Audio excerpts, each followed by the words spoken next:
Hi, and welcome to Off the Beaten Tracks, the only show on YouTube that can still fit into its prom dress.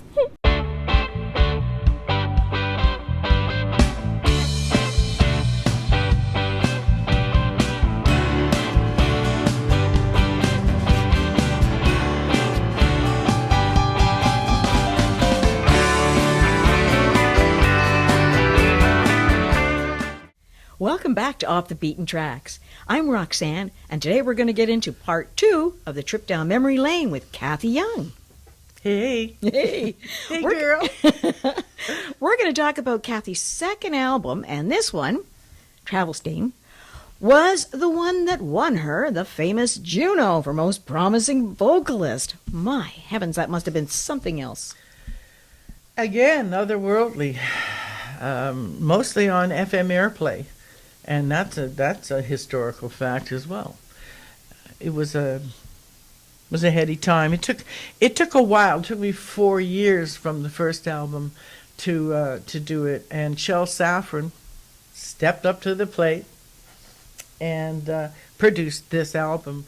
We had been on the road. I put together a cast for him for Jesus Christ Superstar, not John Brower's one with the hair company in L.A. Okay. Or Vegas. It was ours, and we did 80 shows, and then we finally got busted in Newfoundland, and that was the end of that. But I did get offered the official road show position of Mary Magdalene, and Robert Stigwood hired us for a month. So I did work for the official road show for Superstar. That was a lot of fun. It must be and amazing. Then, thank you. She had some of the best songs. Well, one was cut, but I Don't Know How to Love Him. That's my favorite. And try not to get worried, try not to turn on to, et cetera, et cetera, et cetera. Yeah, there was another song. What was that? The one that was cut? Yes, and that's the one I didn't do. Which song was that? Let's Start Again. Can't we begin again? Can we start again, yeah, please? Can we start again, I love please? that song. They cut it. Anyway, it didn't matter. I had to, and that's good.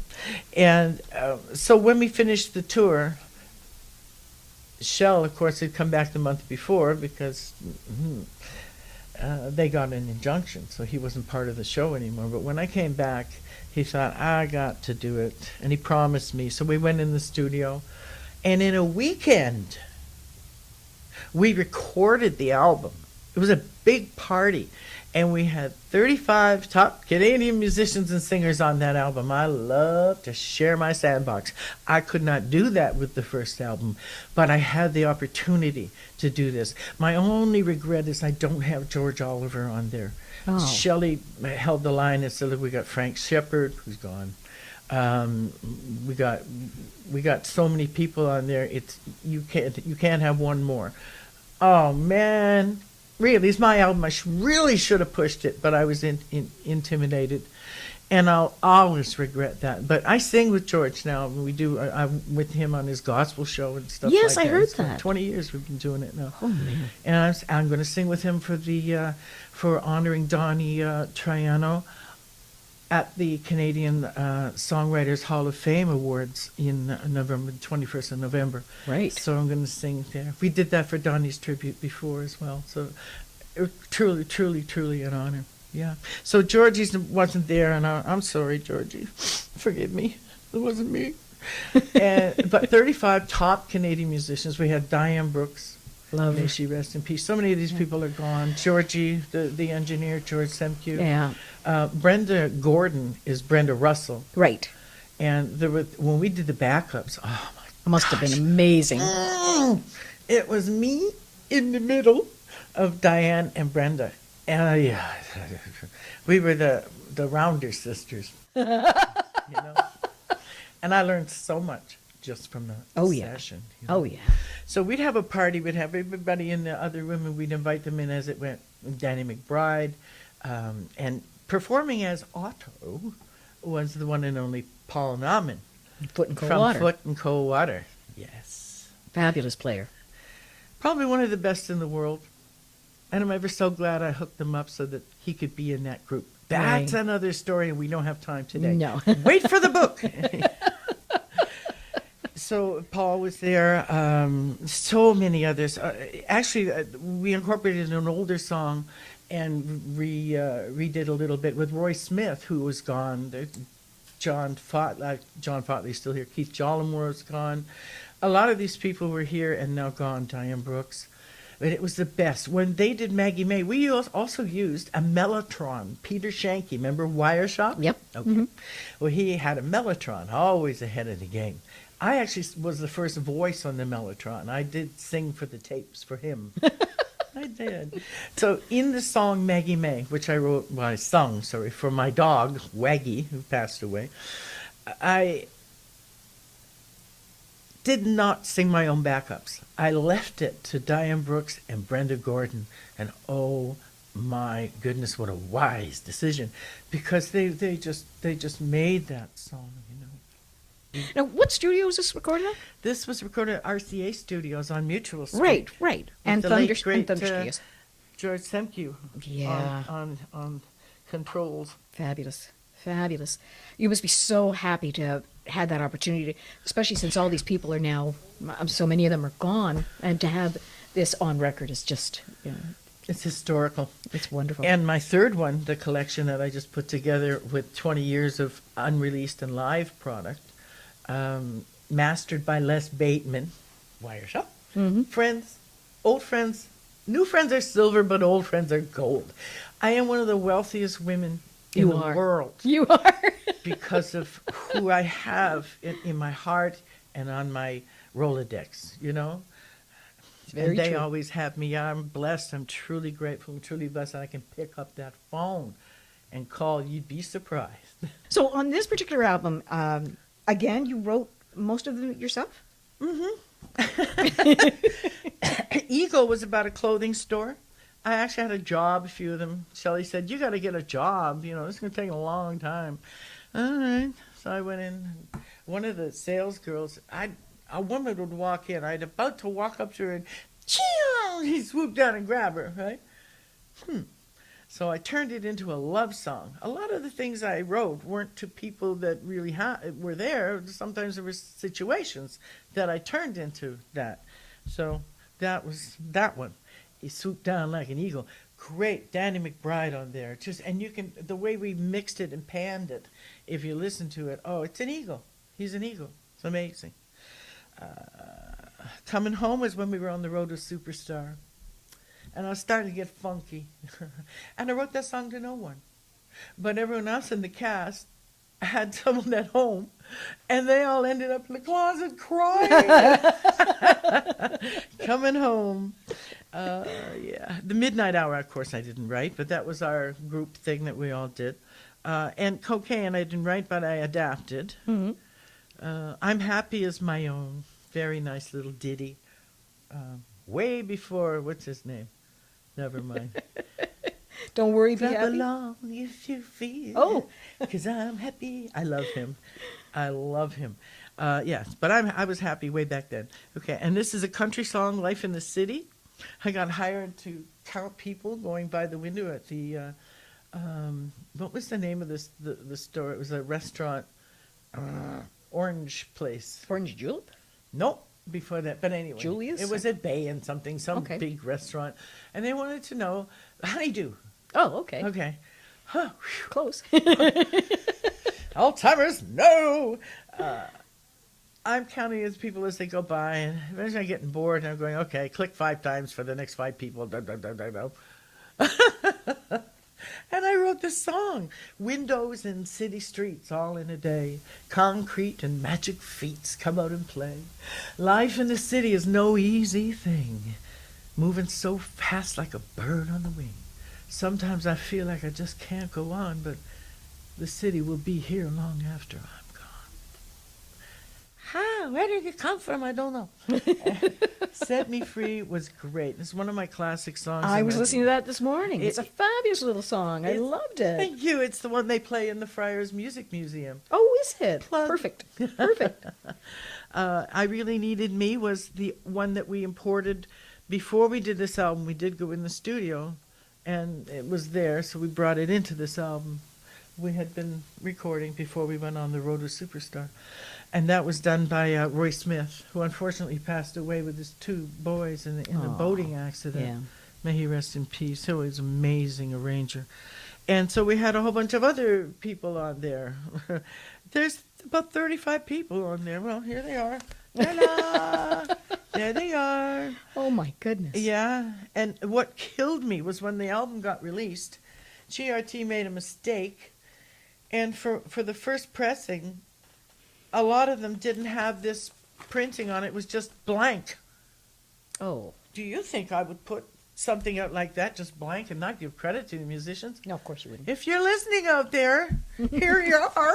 You're really here. Okay. And we're going to be releasing these on vinyl again, hopefully through Roman Records as part of their well, Duff Roman has a crazy collection. And of course they're starting with I wonder if I can say this, but Frank Motley and the Motley Crew, like the original guys. If you saw the Young Street thing, you'll know.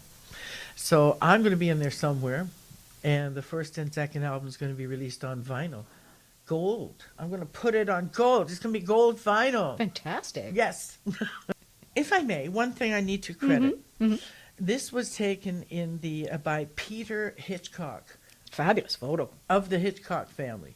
That's his great uncle. Oh, really? Is Alfred Hitchcock, yeah. But he lived across the road from anyway, he lived on Young Street. He took this photograph. It's in the Vagabond Cycle Shop.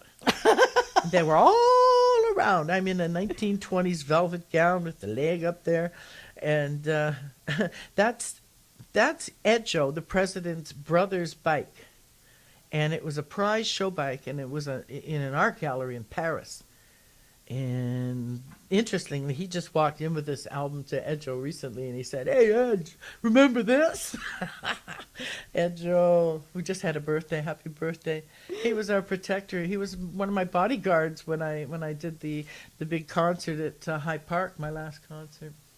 Talking about your song, I'm Happy, that had hit single written all over. Ah, thank you. Was there ever any thought given to putting that out as a single? Okay, so the second album won the Juno, and then I did a concert at Hyde Park, and then we hadn't released any. We'd only released one single, which was really fabulous. You gotta read. I gotta leave that for the book, the big story. But, no, I gotta check the legal aspects of it. But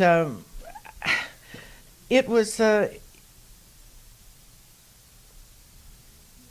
We leased the album to GRT.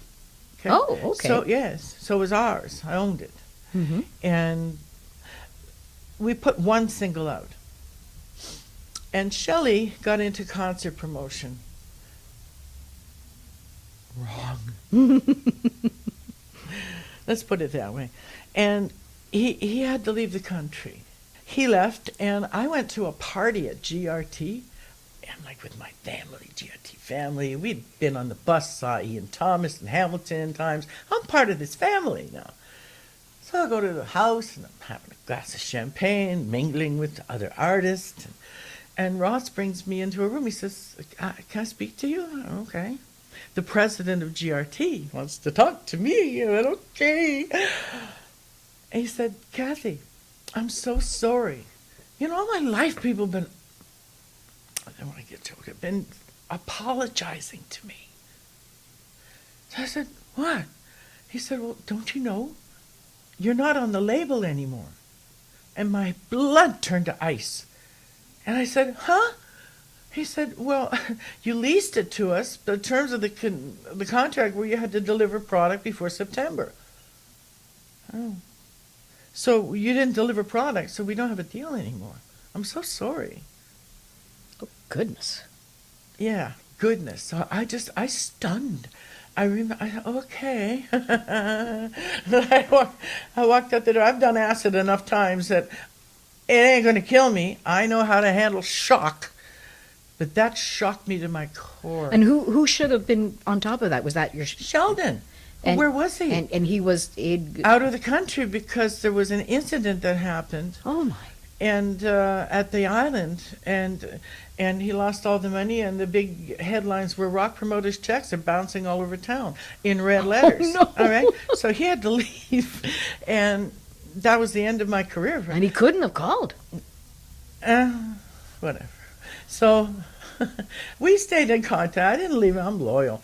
So the Well, next wasn't thing, the the word I was Junos looking came up. The Junos came up, and I don't have a release, but the Junos are from the previous one, so it's for this. So this still qualified, but I didn't have a deal. But I did go, and I'm up for Artist of the Year with no deal. And I remember I came out and I wore Cinderella, baby. I've always been Cinderella. I wore this coat that the First Lady of the country had worn when she met the Queen in the 20s.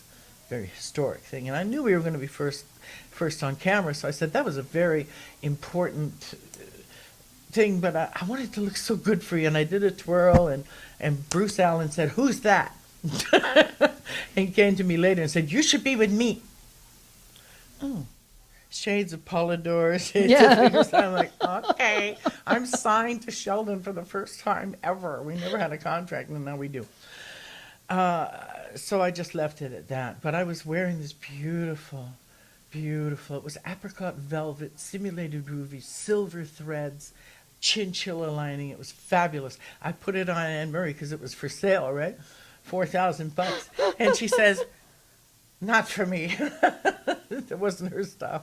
We had a great time at the Junos that year. Never mind.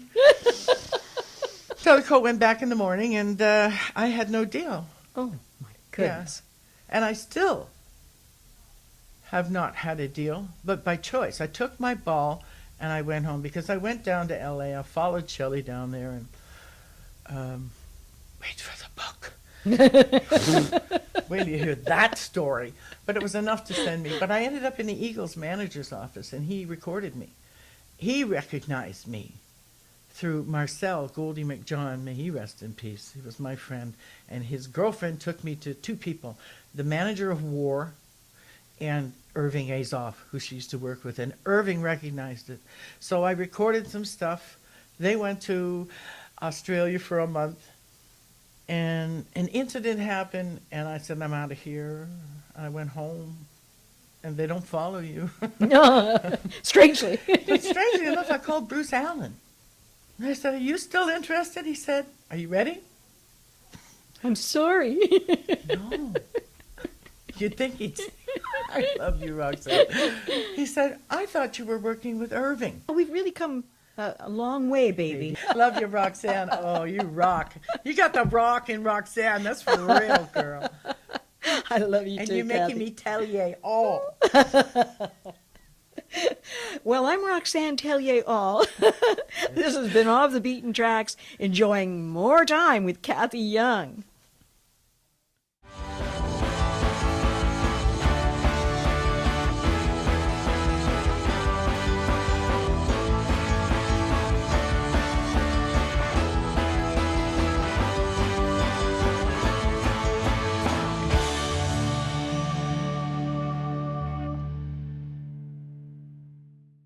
Feeling down? Remember, it's always Tony Orlando before the dawn.